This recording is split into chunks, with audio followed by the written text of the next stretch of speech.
Molweni, namkelekile nonke kweziChisape Entertainment, guys. Ngicela sikhulume ngo episode 3 of season 7 ukuthandwa nesithembu abakwamseleki. Namhlanje ngicela nje sidingideni indaba kaMpumelelo nekaMayeni. Ngaze ngamzwela umuntu wesifazane because first and foremost, guys, niyambona ukuthi uMayeni akayithandi indlela umseleko afuna ukumkhulisa angayo uMpumelelo.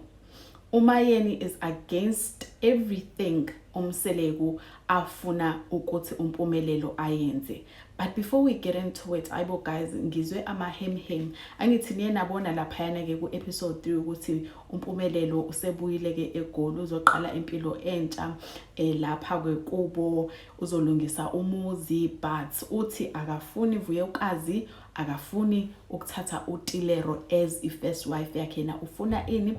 Ufuna virgin. Now I was sitting here thinking to myself, why would anyone want to ukuthi azohlala eMzumbe ashiye iGoli? It does not make any sense.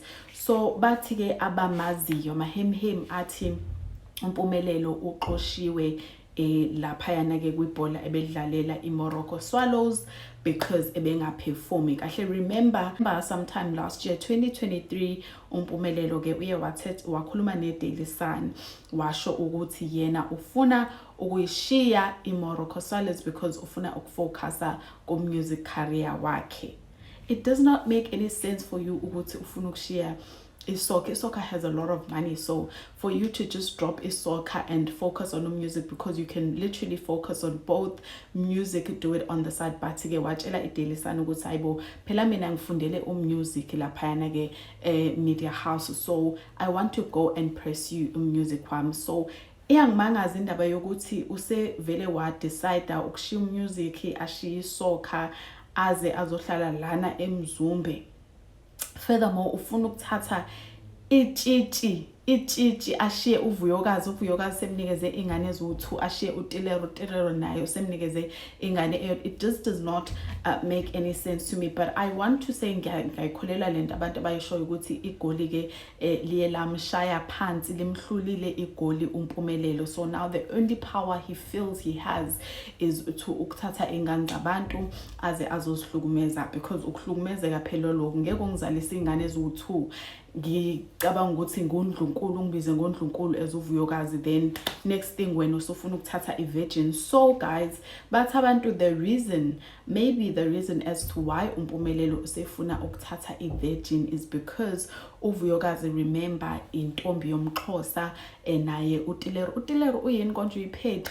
Guys, please comment down on the comment section angikhohle ukuthi uyintoni uTilero, but naye she is not a Zulu girl. So bathi ke abantu iculture ayimvumeli uMpumelelo ukuthi athathe omunye umuntu outside of iZulu culture, so that iwife yakhe yokuqala kumele ibe yomZulu, so that izokhona ukubonisa the Xhosa woman as well as the petty woman ukuthi how things are done in the Zulu culture.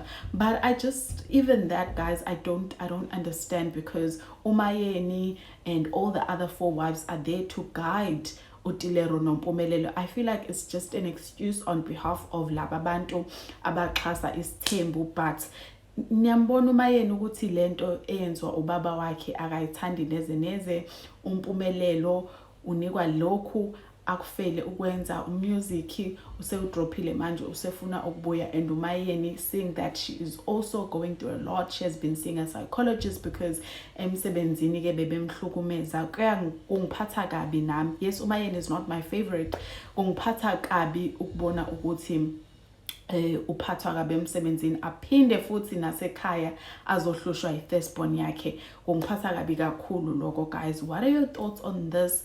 Do you think that uVuyokazi should just leave this entire relationship, because obviously akahloniphanga as undlunkulu as ebezibiza yena? uMpumelelo does not respect her enough to give her leso space and title ukuthi amthathe as a first wife. What are your thoughts, guys? Please tell us engage on the comments, and ngizonibona on my next video clip. Bye.